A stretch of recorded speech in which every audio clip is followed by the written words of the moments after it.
시청자 여러분, 오늘도 즐거운 하루 보내시기 바랍니다.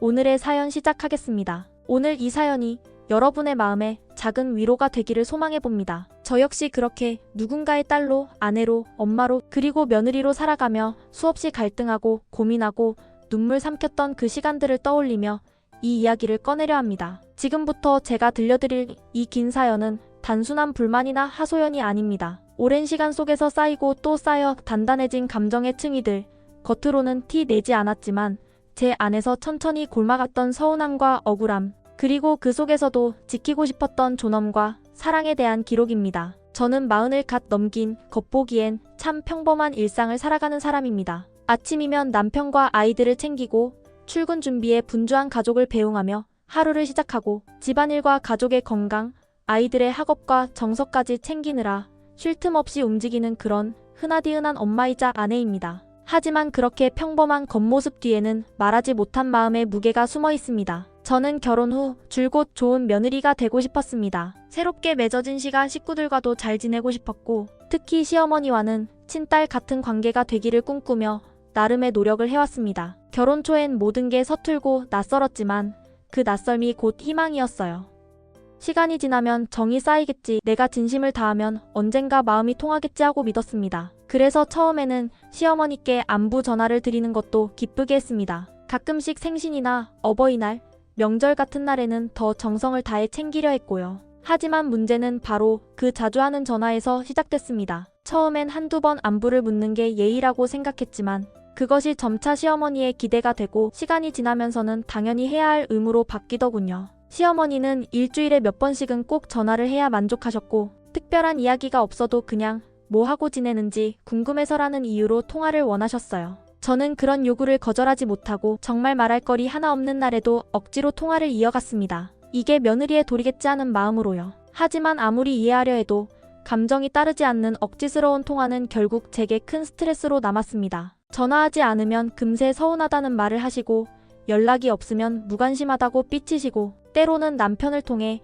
넌지시 불만을 전달하시기도 했습니다. 그럴 때마다 저는 점점 숨이 막히는 기분이 들었습니다. 대화라는 것은 서로 나누고 싶은 마음이 있어야 자연스러운 것인데 저와 시어머니 사이의 통화는 마치 의무적인 업무처럼 느껴졌습니다. 일종의 체크리스트 같았다고 해야 할까요? 전화했다, 대화했다, 의무 이행 완료, 그런 느낌이었습니다. 어느 순간부터는 전화벨이 울리는 소리만 들어도 가슴이 철렁 내려앉았고, 또 뭐라고 하실까?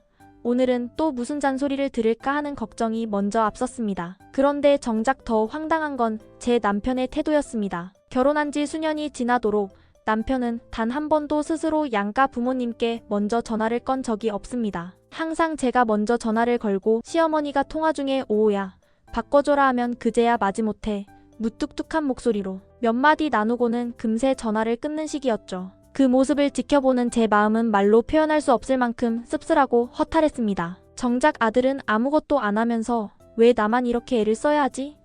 하는 생각이 수없이 들었고, 그때마다 마음 깊은 곳에서 억울함이 치밀어 올랐습니다. 사실 저희 시어머니는 흔히들 말하는 그런 고전적인 시집살이를 시키시는 분은 아니셨어요. 어릴 적 드라마에서나 보던 새벽부터 며느리를 깨워 부엌일을 시키고 명절마다 이른 며느리 목질하며 손 하나 까딱하지 않으시던 시어머니들처럼 노골적으로 저를 부려먹는 타입은 아니었습니다. 설거지 하나에 눈을 부릅뜨거나 청소 상태를 검사하듯 살피며 잔소리를 쏟아내는 분도 아니셨고요. 겉보기엔 그저 무던하고 말 많지 않은 요즘 시어머니치고는 괜찮은 분처럼 보이실 수도 있었죠. 하지만 그렇게 눈에 띄는 갈등이 없다는 것이 곧 저와의 관계가 편안하다는 뜻은 아니었습니다. 겉으로는 며느리도 내 자식이나 다름없다, 난 너를 딸처럼 생각한다고 말하시지만 그 말의 실체는 정반대였어요. 자식처럼 여긴다는 말은 그저 포장일 뿐 실제로는 며느리에게 효도를 기대하는 어른이었습니다. 그 기대는 나눔이 아닌 일방향이었고 그 요구는 다정함이 아닌 의무감으로 다가왔습니다.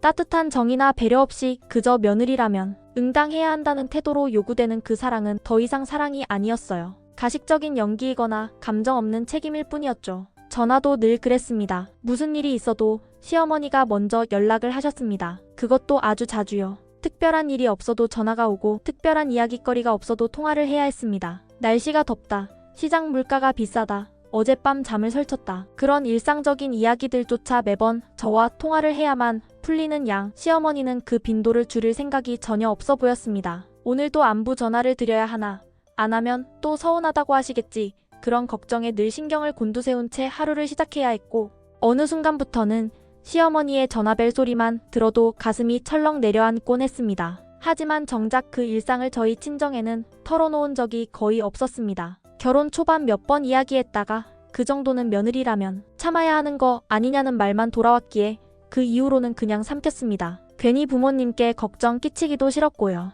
그렇게 말하지 못한 감정은 내 안에서만 곪아갔습니다. 그러던 중 첫 아이를 낳고 육아로 정신없이 바쁜 나날이 시작됐습니다. 당시 친정엄마가 아이 돌봐주시겠다며 종종 올라오셨는데 워낙 연세도 있고 체력적으로도 힘드셨는지 어느 날은 고된 숨을 몰아쉬며 그러시더군요. 이제는 나도 좀 힘들다. 그 말을 들은 순간 마음이 너무 아팠어요. 그래서 결국 부모님께서 평생 정든 지역과 이웃을 뒤로 하고 저희 집 근처로 이사를 오셨어요. 말 그대로 생애 처음으로 삶의 터전을 옮긴 거였죠. 자식 도와주겠다고, 외손주 돌봐주시겠다고 아무 연고 없는 동네로 거처를 옮기신 겁니다. 그때 저는 가슴이 먹먹했습니다. 이건 도저히 말로 다 갚을 수 없는 은혜라는 걸 뼈저리게 느꼈어요. 지금도 그 장면을 떠올리면 눈물이 날 정도로요. 하지만 정작 제 남편은 그 상황을 너무 당연하게 여겼습니다. 고맙다는 말은 했지만 그건 그저 입으로만 내뱉는 인사말에 불과했어요. 마음에서 우러나오는 진심이 느껴지지 않았고 부모님의 희생을 가볍게 여기는 듯한 무관심한 태도는 저를 또 한 번 외롭게 만들었습니다. 내가 이 사람과 부부로 사는 게 맞나 싶을 정도로요.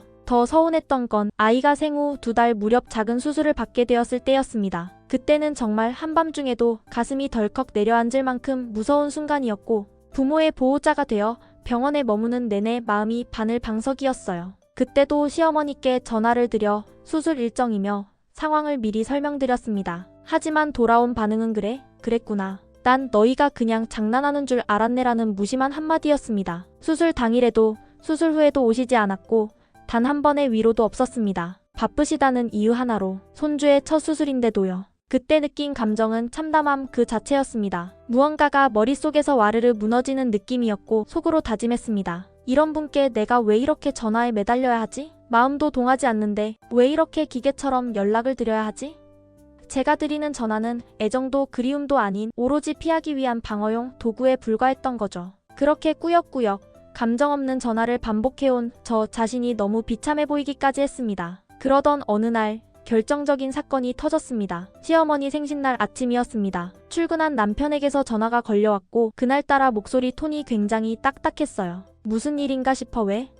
라고 물었더니 남편은 다짜고짜 이렇게 말하더군요. 오늘 우리 엄마 생신인 거 몰라? 전화했어? 순간 머릿속이 하얘졌습니다. 사실 며칠 전은 저희 친정아버지 생신이었거든요. 그런데 그날 남편은 어떤 말 한마디, 전화 한 통도 없었어요. 저는 조용히 되물었습니다. 그럼 당신은 그날 우리 아빠 생신에 전화했어? 남편은 대답 대신 난 오늘 아침에 우리 엄마랑 통화했어라고만 하더군요. 저는 다시 한번 물었습니다. 내가 묻는 건 그게 아니야. 당신은 내 아버지 생신에 내 부모님 생일에 똑같이 정성 들여 챙기냐고. 그랬더니 남편은 어이없는 말을 했습니다. 그건 다르지. 장인어른이랑 장모님은 자주 보잖아. 그 순간 정말 치밀어 오르는 분노를 참을 수 없었습니다. 맞아요.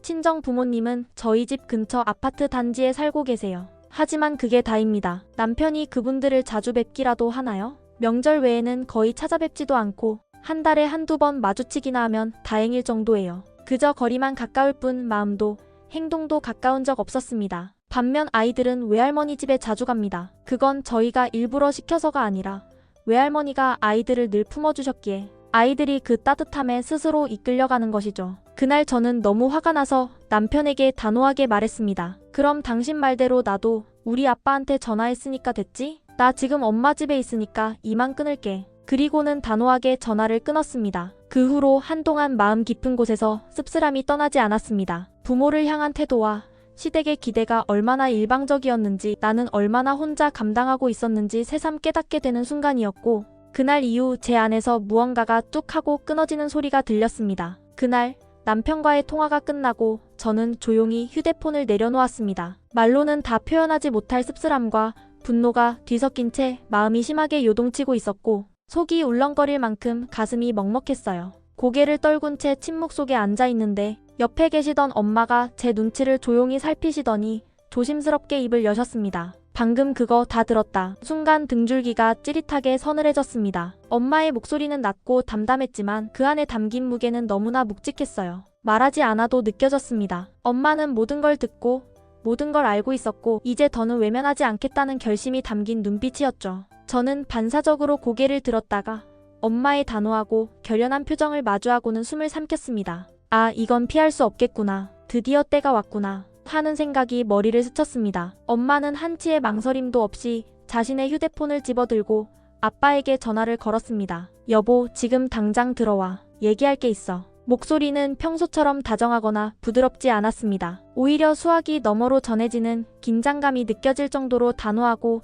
절제된 어조였어요. 아빠는 다행히도 퇴근 후 근처에 계셨는지 10분도 채 되지 않아 조용히 현관문을 열고 들어오셨습니다. 평소와 달리 집안의 분위기가 무겁다는 걸 감지하셨는지 아빠는 인사를 생략한 채 곧장 거실로 오셨고 엄마는 그를 기다렸다는 듯이 말문을 열었습니다. 엄마는 천천히 그러나 절대 감정을 숨기지 않고 제가 지금껏 결혼 생활에서 겪어온 일들을 하나씩 꺼내기 시작하셨습니다. 시어머니의 일방적인 전화, 남편의 무심함, 며느리에게만 도리를 강요하며 본인은 아무런 행동도 하지 않는 불공평함, 그리고 무엇보다 제게 쌓여온 깊은 상처와 외로움에 대해 숨죽이며 듣고 있던 저는 처음에는 엄마를 말리고 싶기도 했어요. 굳이 부모님께 이런 속 얘기까지 다 드러내야 할까?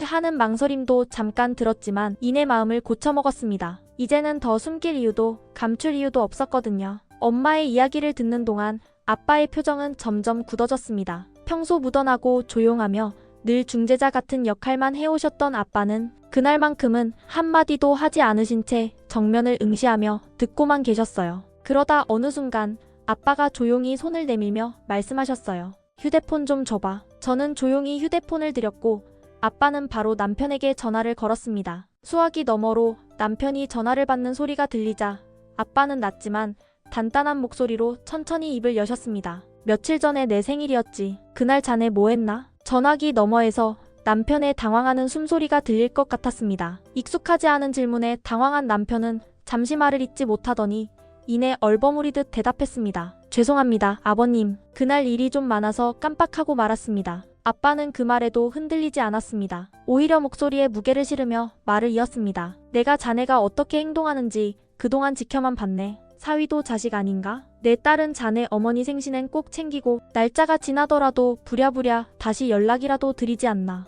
그런데 자넨? 자네 부모 생신엔 관심을 쏟게 만들고 내 딸한텐 책임을 떠넘기고 그게 맞는 거라고 생각하나? 자네 장모, 장인어른이 왜 지금까지 말 한마디 안 했는지 자네는 정말 모르는가? 괜히 부부 사이 어긋날까봐 우리 딸 눈치 보느라 다 참고 있는 거야. 그걸 모르고 당연한 듯 행동하면 안 되지. 그 말씀이 이어질수록 남편은 목소리를 죽이며 연거푸 죄송합니다. 정말 죄송합니다를 되풀이했습니다. 평소엔 자존심이 강하던 사람이었기에 그런 식으로 연달아 사과하는 모습을 들으니 저도 순간 마음이 복잡해졌습니다. 마지막으로 아빠는 굳은 어조로 이렇게 마무리하셨습니다. 됐네. 앞으로 우리도 자네한테 아무것도 바라지 않겠네. 그러니 자네도 내 딸한테 부모 봉양 어쩌고 말 꺼내지 말게. 서로 손 뗐으면 뗀 거지. 그리고는 말없이 전화를 딱 끊으셨습니다. 그 순간 거실 안에는 짧은 정적이 흘렀고 아빠는 아무 말 없이 저와 엄마를 번갈아 바라보더니 마치 아이처럼 장난기 어린 표정을 지으며 한마디 하셨어요. 나 잘했지? 그 말에 저와 엄마는 동시에 웃음을 터뜨렸습니다. 그 웃음은 단순한 농담에 반응한 것이 아니라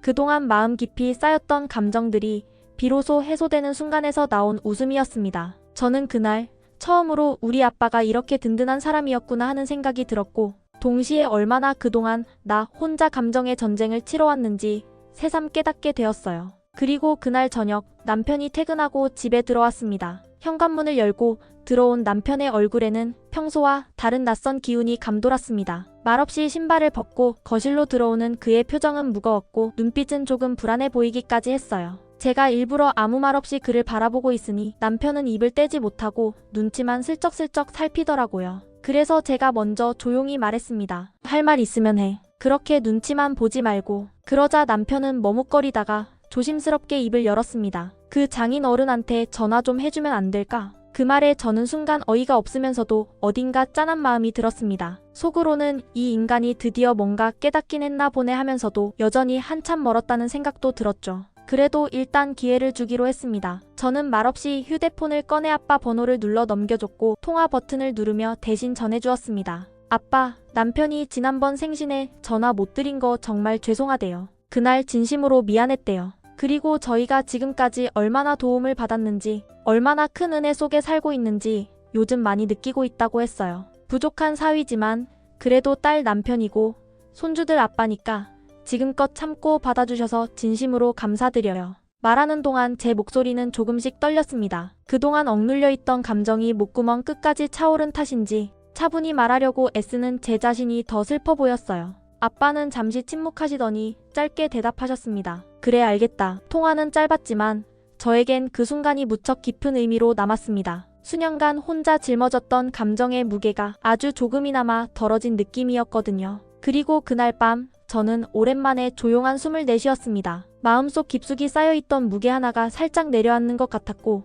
마침내 한 발자국 앞으로 나아갈 용기를 얻은 밤이었습니다. 그날 밤 아이들을 재운 후 거실에 앉아 조용히 남편을 불렀습니다. 말은 하지 않았지만 오늘 있었던 일들로 제 속은 이미 한참이나 뒤집혀 있었고 더는 그냥 넘어갈 수 없다는 생각뿐이었습니다. 남편은 눈치를 보며 제 옆에 조심스레 앉았고 저는 조용하지만 분명한 어조로 입을 열었습니다. 우리 아빠 오늘 정말 많이 화나셨던 거 알아? 당신한테 화낸 거 아니야. 나한테 속상했던 거야. 당신이 해야 할 말 내가 대신했거든. 당신이 꿇어야 할 무릎 내가 꿇었고 당신이 사과해야 할 자리 내가 채웠어. 그 순간에 나 정말 비참했어. 내가 언제까지 당신 뒤에 숨어서 대신 웃고 대신 버티고 대신 무릎 꿇어야 해? 내가 뭐야? 이 집안의 중간 관리자야? 며느리면서 아내면서 딸이면서 또 사과 대행자까지 해야 돼? 내가 하는 말 하나하나에 남편의 표정이 점점 굳어졌습니다. 저는 감정을 최대한 누르며 이어갔지만 목 안에서 차오르는 울컥함은 막을 수가 없었어요. 솔직히 말해봐. 우리 아빠가 사람 구실도 못하고 사는 당신을 보면서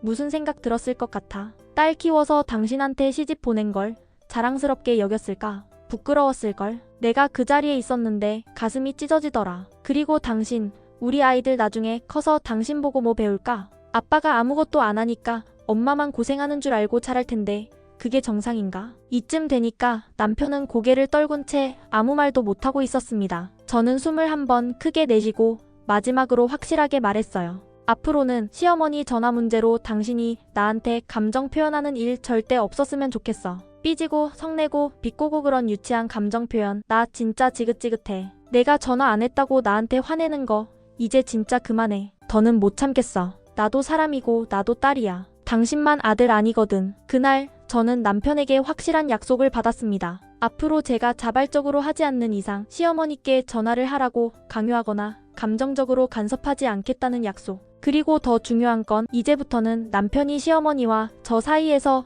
중간자로서 역할을 제대로 하겠다는 다짐이었어요. 상황을 조율하고 내가 겪는 스트레스를 감당하게 두지 않고 남편 본인이 나서서 중심을 잡겠다는 말이었습니다. 그렇게 말을 끝내고 나니 조금은 마음이 가라앉는 느낌이 들었어요. 무언가 안에서 끓어오르던 분노가 잠시 숨을 고른 것 같았죠. 그래서 저는 그날 밤 마음을 다잡고 시어머니께 전화를 드렸습니다. 예상했던 그대로였습니다. 전화를 받자마자 시어머니는 단단히 언짢으신 목소리로 왜 이제야 전화했니? 하고 따지듯 말씀하셨어요. 하지만 이번엔 저도 준비가 되어 있었습니다. 감정적으로 휘둘리지 않았고 담담하게 말했죠. 어머님, 남편 바꿔드릴게요. 그리고는 말없이 휴대폰을 남편에게 건넸습니다. 남편은 살짝 놀란 표정이었지만 이내 조용히 휴대폰을 받아들었고 흔들림 없는 목소리로 이렇게 말했습니다. 엄마, 오늘 아내가 하루 종일 애들 챙기느라 정말 바빴어요. 전화 조금 늦었다고 그렇게 뭐라고 하시면 안 돼요. 이제는 그만하세요. 그 한마디로 통화는 끝났습니다. 전화를 끊는 그의 손길은 단호했고 저는 그 모습을 지켜보며